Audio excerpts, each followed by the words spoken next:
you fucking wanker.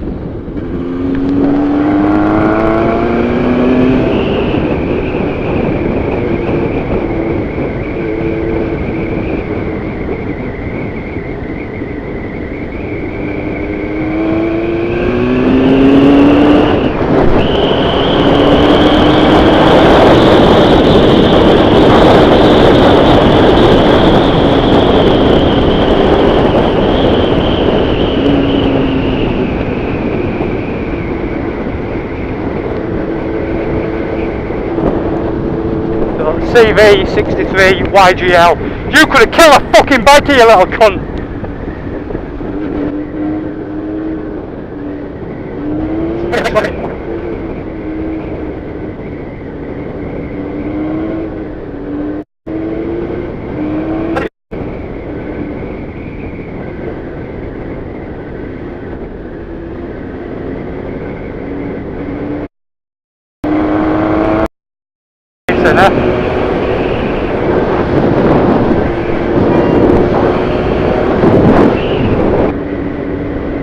Cat size removed, they've been gone for ages. Oh, look at that. That's nice. Oh, so that Ford 4x4, it passed me again in Ambleside. I stopped to have a vape. I can't say I stopped to have a ciggy, but force of habit, I always stop there. So I had a little toke on my vape machine, and after a few minutes he came past. The looks I was getting out of them. I actually hung around a bit longer because I really wanted them to turn around, come back through, and then come and have a go at me. And I'd have recorded the whole thing right in the middle of a tourist area. Solid white line, crest of the hill, and I'm sure it's a corner as well. Can't remember now, but I'm pretty sure it is.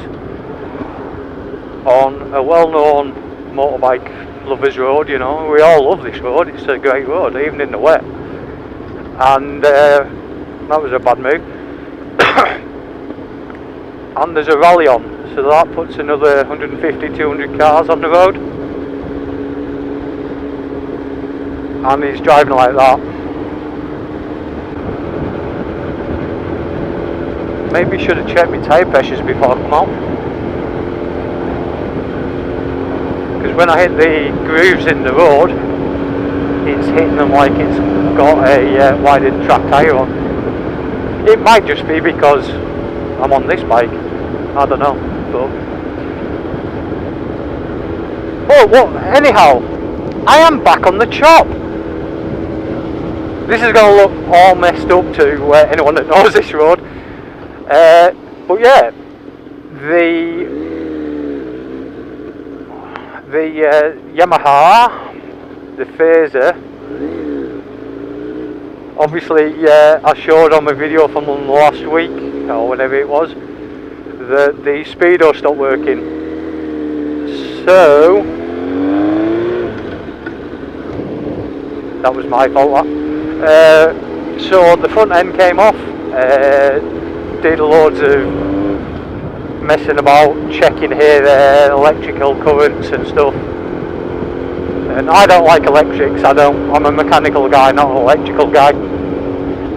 And it confused me. My father, he's a mechanical engineer, it confused him a bit. And between us, we kind of figured out where the problem was. The speedo was just on its own accord, not moving, no sensor in it. It just started flicking about like mad. So I had bought a new sensor, the little rotator, because they are known to break, and when I took it apart it was cracked. So I thought, well, I need one of them, and that didn't make any difference. So I bought an entire new sensor. They're not mechanical like on this, you know, where it spins a wire, it spins your speedo. This sends an electrical pulse. So I ordered a new one of them,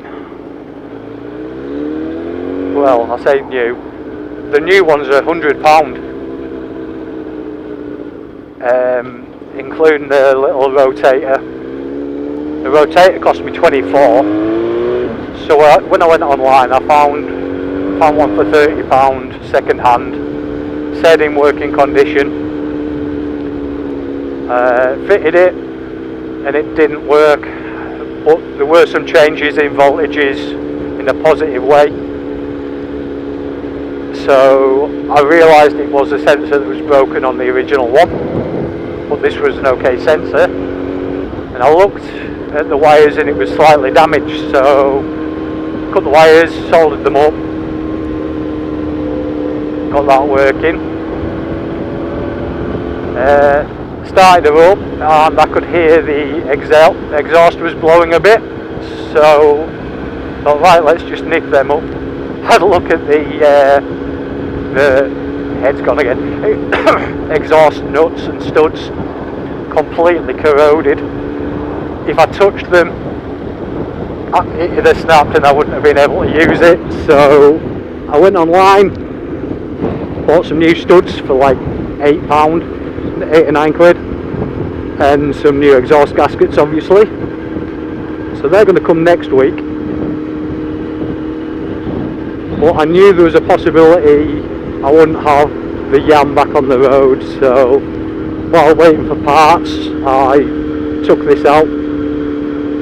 Didn't quite sound right. Remembered I hadn't re-tightened the cylinder head. Because obviously you tighten them once, you take it on a run, give it what's called a heat cycle, and then you tighten them down again.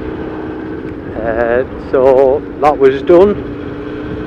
The brakes didn't feel quite right. They weren't the spongy you expect. Not the bad spongy, just that little bit. So I pulled apart the front brakes, and because it had been sat for a month there was a bit of corrosion, so got me trusty Dremel out with a wire brush on it and just gave them a clean. And they're great again. The whole bike's running beautiful now. Which is a problem, because it makes me not want to sell her. But she will be going at some point. As soon as I'm happy with the Yam, that it's everything that I need is there and I've done what work I need to do,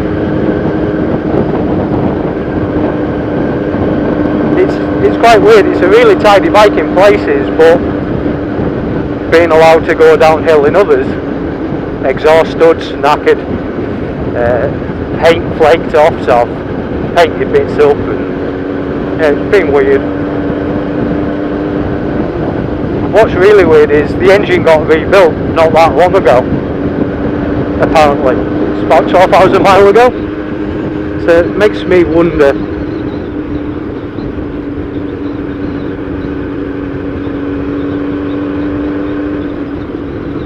I better say they've done the internals and not bothered with the stuff that I would like to do anyhow, like replace studs. I saw blue light. Ambulance.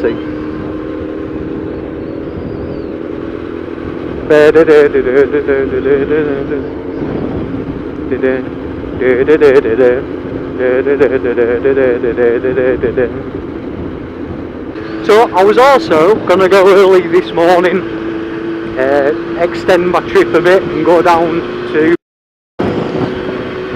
try and have a last minute organised ride with Rookie Rider, meet up, should I say, try and meet Rookie Rider, MT Turtle if you wanted to join, basically anyone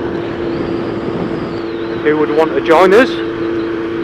But I texted him, I messaged him on YouTube so late last night, got it this morning.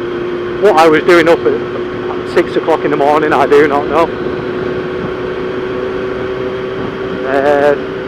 And he's off doing his A2 instructions or lessons, whatever you would call them, training.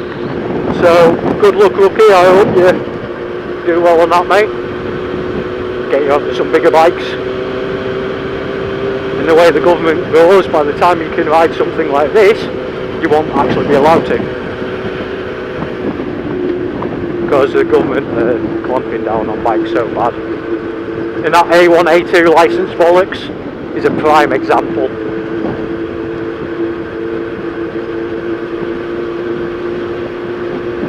Once upon a time, if you did your test at 17, you waited 2 years. You don't know how to fucking use them, do you? Right, so at 17, say, you'd pass your test. You'd be on 33 brake horse for 2 years. And then ride what you want. And then at 21, you could do that, you could do your 33 brake horse. Or you could do what was called a direct access. And you did your direct access and ride what you want. Admittedly, I was over 21 and I did my 33 brake horse, I think. I can't quite remember now, but I know I did the 33 brake horse simply for the fact of you learn so much on smaller bikes, you really do. And it was cheaper, and at that point in time, over 33 brake horse bikes were quite expensive, but under 33 or in that region were constantly coming up for sale and relatively cheap. So that's where I bought my Honda Bros, which definitely wasn't 33 brake horse, but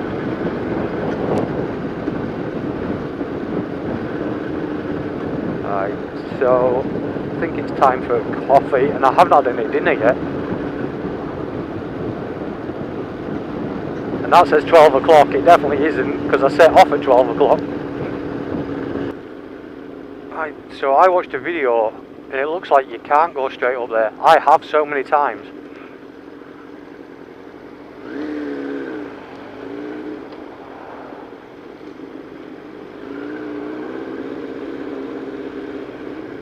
Yeah, you can't, you have to go left. Yeah, I've gone up there so many times.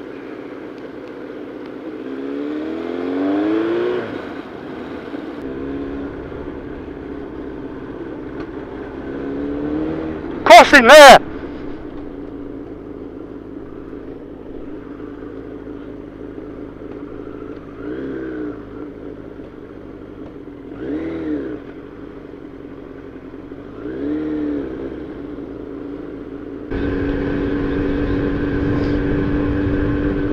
Hey, no more. Looks like full carpet.